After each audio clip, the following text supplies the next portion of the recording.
Hi friends, நான் உங்கள் தமிழன் ஆர்ஜே ராகுல் உங்கள் கூட பேசிகிட்டு இருக்கேன். ஃப்ரெண்ட்ஸ், நம்ம இந்த வீடியோவில் என்ன பார்க்க போகிறோன்னா, அனைவரும் இங்கே ஆர்ஜே ஆகலாம்.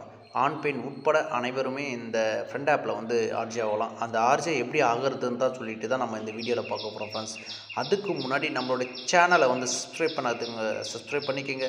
பெல் ஐக்கனை டச் பண்ணி ஃபாலோ பண்ணிக்கோங்க. ஃப்ரெண்ட்ஸ், அப்போ தான் நம்ம ஃப்ரெண்ட் ஆப்பை பற்றி போடக்கூடிய வீடியோக்கள் அனைத்தும் உடனுக்குடன் உங்களுக்கு நோட்டிஃபிகேஷனாக வரும். வாங்க ஃப்ரெண்ட்ஸ், நம்ம இப்போ வீடியோக்குள்ளே போகலாம். ஃப்ரெண்ட்ஸ், நம்ம வந்து இப்போ வந்து குரூப் ரூம் பேஜஸை பற்றி தான் பார்க்க போகிறோம். குரூப் ரூமில் எப்படி ஆர்ஜேவாக ஆகுதுன்னு சொல்லிட்டு தான் ஃபஸ்ட்டு நம்ம பார்க்க போகிறோம். அதாவது எஃப்எம் பேஜுன்னு சொல்லுவாங்க. அதுக்கு வந்து ஆர்ஜே எப்படி ஆகுதுன்னு சொல்லிட்டு ஒரு 5 டிப்ஸ் இருக்குது. ஃப்ரெண்ட்ஸ், அந்த 5 டிப்ஸ் வந்து ஃபஸ்ட்டு நான் சொல்கிறேன் உங்களுக்கு.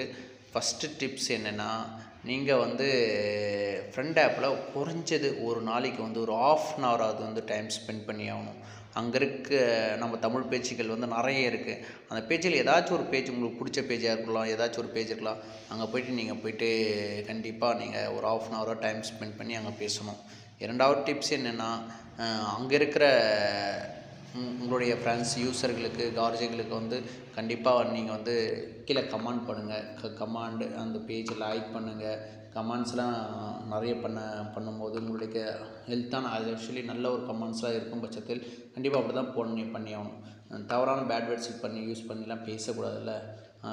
பேசக்கூடாது, கமெண்ட் பண்ணக்கூடாது. அப்படி யாரும் பண்ணாமல் வந்து அது ஒரு கமெண்ட் பண்ணி ஆகணும். மூணாவது டிப்ஸ் என்னென்னா ஃப்ரெண்ட்ஸ், ஆக்சுவலி அங்கே இருக்கிற ஆர்ஜேக்களும் சரி யூஸர்களுக்கும் சரி நீங்கள் போய்ட்டு கிஃப்ட்ஸ் கண்டிப்பாக பண்ணி ஆகணும். ஃப்ரெண்ட்ஸ், நீங்கள் கிஃப்ட்ஸ் பண்ணும்போது கிஃப்ட்ஸ் பண்ணணும். நாலாவது என்னென்னா, யார்கிட்டையும் வந்து அதாவது பிளாக் என்ட்ரி வாங்கிக்கூடாது. யார்கிட்டையும் அங்கே பேடாக பேசியோ இல்லை வேறு ஏதாச்சும் பேடான ஒரு விஷயங்களை வந்து நீங்கள் யார்கிட்ட ரிப்போர்ட் வாங்காமல் இருக்கணும். அஞ்சாவது என்னென்னா ஃப்ரெண்ட்ஸ், 5th டிப்ஸ் என்னென்னா, நீங்கள் பேசுகிறேன் பார்த்தீங்களா, குரூப் ரூமில் எஃப்எம் பேஜுன்னு சொல்லுவோம் பார்த்தீங்களா, அந்த இடத்துல இருக்கக்கூடிய ஆர்ஜேக்களை வந்து நீங்கள் வந்து இருக்கிற ஆர்ஜேக்கெல்லாம் அவங்க வந்து உங்களை நீங்கள் ஃபாலோ பண்ண சொல்லுங்கள். ஆக்சுவலி நீங்கள் நல்லா அழகாக பேசினீங்கன்னா உங்களுக்குன்னு ஒரு ஃப்ரெண்ட்ஷிப் சர்க்கிள் உருவாகும். அங்கே இருக்க உங்களுடைய ஃப்ரெண்ட்ஷிப் சர்க்கிள், அதாவது உங்களை மாதிரி நார்மலான யூஸர்கள் உங்களை ஃபாலோ பண்ணுவாங்க. அண்டு மெயினாக ஆர்ஜேக்கள் உங்களை ஃபாலோ பண்ணும்போது கண்டிப்பாக ஃப்ரெண்ட் டீம் வந்து உங்களை வாட்ச் பண்ணும். ஓகேங்களா? வாட்ச் பண்ணும்போது உங்களுக்கு அங்கே வந்து குரூப் ரூமில் வந்து நீங்கள் ஆணாக இருந்தாலும் சரி பெண்ணாக இருந்தாலும் சரி உங்களுக்கு வந்து கண்டிப்பாக ஆர்ஜே போஸ்டிங்கை வந்து ஃப்ரெண்ட் ஆப் வந்து கண்டிப்பாக கொடுப்பாங்க. ஃப்ரெண்ட்ஸ், இந்த டிப்ஸ்லாம் வந்து நீங்கள் கண்டிப்பாக ஃபாலோ பண்ணுங்கள். கண்டிப்பாக எல்லாருக்கும் உங்களுக்கு ஆர்ஜே போஸ்டிங் கிடைக்கும். ஓகேங்களா ஃப்ரெண்ட்ஸ்? அதுக்கப்புறம் பார்த்திங்கன்னா லாஸ்ட்டாக என்னென்னா, கிஃப்டிங் கொடுக்க மறந்துடாதீங்க. ஃப்ரெண்ட்ஸ், சின்ன சின்ன கிஃப்டிங்லாம் கொடுக்கணும். கண்டிப்பாக கொடுத்தீங்கன்னா கிஃப்டிங் கொடுக்கும்போது தான் ஆர்ஜேக்களும் இம்ப்ரெஸ் ஆவாங்க, உங்களுடைய ஃப்ரெண்ட்ஸுங்களை வந்து இம்ப்ரெஸ் ஆவாங்க.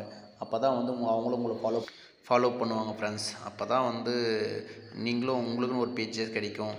பேஜஸ் மூலமாக நீங்கள் மணியும் ஏர்ன் பண்ணலாம். ஃப்ரெண்ட்ஸ், இந்த வீடியோ வந்து உங்களுக்கு பிடிச்சிருக்குன்னு நான் நம்புகிறேன். ஃப்ரெண்ட்ஸ், பிடிச்சிருந்தால் லைக் பண்ணுங்கள், சப்போர்ட் பண்ணுங்கள், கமெண்ட் பண்ணுங்கள். ஃப்ரெண்ட்ஸ், ஏதாச்சும் உங்களுக்கு ஃப்ரெண்ட் ஆப்பை பற்றி டவுட்டுகள் இருக்கிற சின்ன கேளுங்க. ஃப்ரெண்ட்ஸ், கமெண்ட் பாக்ஸில் கண்டிப்பாக கேளுங்க. அதை பற்றி நான் வீடியோவை எடுத்து போடுறேன். Friends, thank you friends.